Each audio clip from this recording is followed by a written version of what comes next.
మన విశ్వంలో కొన్ని కోట్ల దేవతలున్నారు. కానీ ఒక్కరిని తప్ప అందరి దేవతలను మనం పూజిస్తాం. ఆ ఒక్క దేవతనే మృత్యుదేవత. నిజానికి ప్రతి ఒక్కరూ వారు బ్రతకడానికి, ఆనందంతో జీవించడానికి మాత్రమే పూజలు చేస్తారు. కానీ మృత్యుదేవత ప్రాణాలను హరిస్తుంది కాబట్టి ఆమెకి పూజలు చెయ్యరు. అసలు మృత్యువు అనేదే లేకపోతే ఈ లోకం ఎలా ఉండేదో మనం ఊహించలేము. పూజలు లేకపోయినా సరే మృత్యుదేవతని ప్రజలు నమ్ముతారు, అలాగే గౌరవిస్తారు. మృత్యుదేవత ఎప్పుడు, ఎలా, ఎక్కడి నుండి వచ్చి ఆవహిస్తుందో తెలీదు.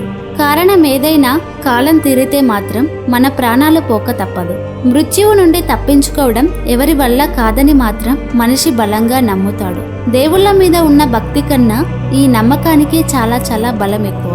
అందువల్లనే మృత్యుదేవతకు పూజలు చేయకపోయినా ఆమె పట్ల భక్తి ఒకరు చెప్పకుండానే వస్తాయి. మనకెలా మరణం సంభవిస్తుందో మీకెప్పుడైనా తెలుసుకోవాలని అనిపించిందా? మనం చేసే కర్మఫలం వల్ల మనకు రోగం, మరణం వస్తుందా? అసలు ఈ మృత్యుదేవత మనిషి మృత్యువుగా ఎలా మారిందో, అలాగే ఆమె కథ పురాణాలలో ఎలా వివరించారో, అలాగే మహాభారతంలో అభిమన్యుడు చనిపోయినప్పుడు ధర్మరాజు ఘోరంగా ఏడ్చాడంట. అర్జునుడికి నా ముఖం ఎలా చూపించాలని విలపిస్తూ ఉండగా ధర్మరాజుకి మృత్యుదేవి కథను వివరించారు. ఈ వీడియోలో మహాభారత కథల ఆధారంగా మృత్యుదేవి కథను తెలుసుకుందాం. ఇక ఆలస్యం లేకుండా కథలోకి వెళితే, సృష్టి ప్రారంభమైనప్పుడు మానవులకి మరణం లేదు. దానితో జనాభా బాగా పెరిగిపోయారు. ఇప్పుడు ఉన్న మన జీవితానికి దాదాపుగా 100 సంవత్సరాలు ఉంటాయని చెప్పుకోవచ్చు. దానికి మనకంటే గొప్ప ఎవరూ లేరని అనుకుంటూ ఉంటాం. అలాంటిది చావే లేని అప్పటి మనుషులు ఊరుకుంటారా? అహంకారంతో దేవతల మీదనే తిరుగుబాటు చేయడం మొదలు పెట్టారు.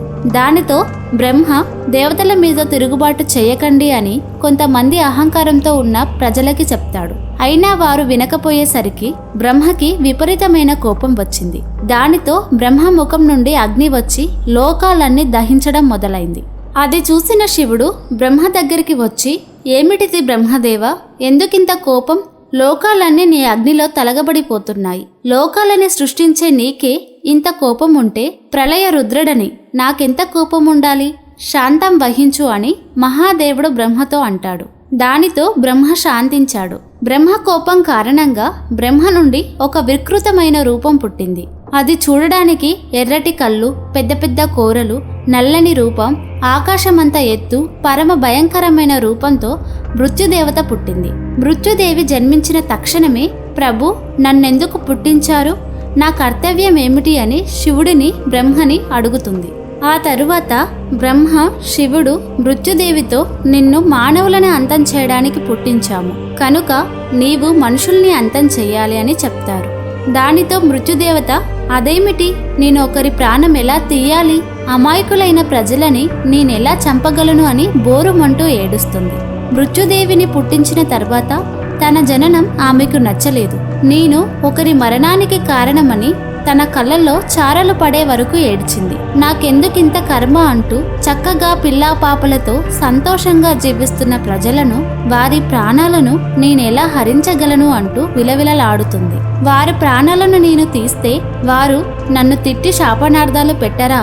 అలాంటి పని నేనెలా చేయగలను మహాదేవా అంటూ ఏడుస్తుంది. దానితో శివుడు బ్రహ్మ మృత్యువుతో, చూడు మృత్యుదేవి, నీవు ధర్మకార్యం కోసమే పుట్టావు. నీవు తీసే ప్రాణం ఊరికే కాదు. ఎవరైతే అహంకారంతో దేవతల మీదకి దాడికి వచ్చారో, అలాగే వారు చేసే పాప కర్మల ఆధారంగా మాత్రమే నీవు వారికి మృత్యువును ప్రసాదిస్తావు. ఎలా అయితే ప్రజల ప్రాణాలు తీయలేను అని ఏడిచావో, అదే కన్నీరు భూమి మీద పడి ప్రజలకు అనేకమైన రోగాలు వస్తాయి. వాటి కారణంగా కూడా మానవులకి బతకడం మీద విరక్తి చెంది మృత్యువు కోసం ఎదురు చూస్తారు. అలాంటి వారికి నీవు ఆవహించవచ్చు. అంతేకాకుండా మృత్యువే లేకపోతే ఈ విశ్వమంతా పుట్టడమే కానీ మరణం అనేదే ఉండదు. దానివల్ల ఎన్నెన్నో అనర్థాలు జరుగుతాయి. నీవు మానవులకి మృత్యువు ప్రసాదించడం వల్ల ఈ లోకానికే మేలు జరుగుతుంది. కాబట్టి దీనివల్ల నీకెలాంటి పాపం తగలదు. మృత్యుదేవి ఎవరి కర్మఫలం వారు అనుభవించాలి.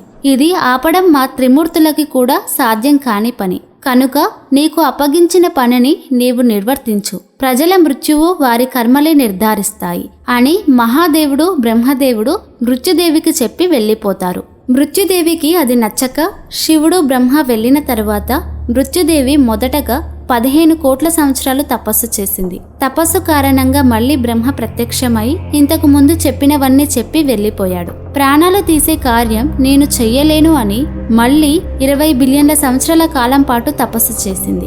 అయినా ఆమె చేసే ధర్మకార్యం మారలేదు. 10,000 కోట్ల సంవత్సరాలు జింకలతో అడవిలో బ్రతికింది. అలా 2 సార్లు 10,000 కోట్ల సంవత్సరాలు గడిచిపోయాయి.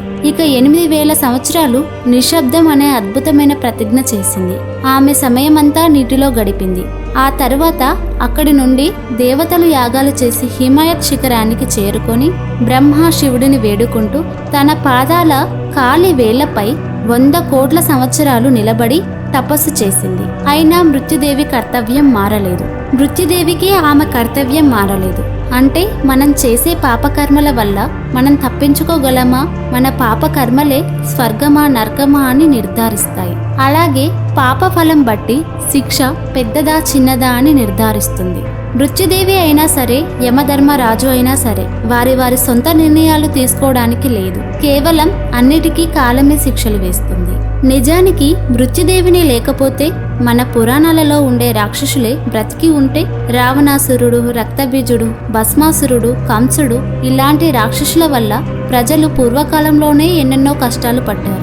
వారే ఇప్పుడు మృత్యువు లేకుండా ఉంటే మనం ఇప్పటికీ ఇంత జనాభాలో ఇంత స్వేచ్ఛగా బ్రతికే వారిమే కాదేమో. అలాగే మనుషులలో మానవత్వమే లేకుండా మృగాలలాగా మనం కూడా రాక్షసుల లాగానే బ్రతికే వారిమేమో. అంతేకాకుండా ప్రజలే రాక్షసులైతే మరి ఈ విశ్వం ఎలా ఉండేదో ఇక మనం ఊహించలేము. అందువల్ల ప్రజలని రాక్షసులుగా మారకుండా ఎవరి పాపకర్మలకి వారికి శిక్షలు వేసి చివరికి ముక్తిని ప్రసాదించే ఆ మృత్యుదేవతకి పూజలు చెయ్యకపోయినా నిత్యం మన మనసులో గౌరవించుకుంటూ మనకి మంచి మరణం ప్రసాదించమని వేడుకుందాం. కొంతమందికి మరణం కూడా చాలా అద్భుతంగా ఉంటుంది. అదే భీష్ముడు తన చివరి శ్వాస విడిచే ముందు ఉత్తరాయణంలో సూర్యుడు వెళుతుండగా ప్రాణాలు వదిలే సమయంలో ఆ సన్నివేశాన్ని చూడడానికి కృష్ణుడితో పాటు ఎంతో మంది దేవతలు వచ్చారట. అలాగే మృత్యుదేవత కరుణ మన పైన ఉంటే మనకి కూడా మంచి మరణమే వస్తుంది. ఈ వీడియో గనుక మీకు నచ్చినట్లయితే తప్పకుండా లైక్ చేసి పక్కనే ఉన్న బెల్ ఐకాన్ని క్లిక్ చేయండి. అలాగే ఇలాంటి మరిన్ని వీడియోస్ కోసం మన ఛానల్ని సబ్స్క్రైబ్ చేసి ఈ వీడియోని షేర్ చేయండి. Thanks for watching.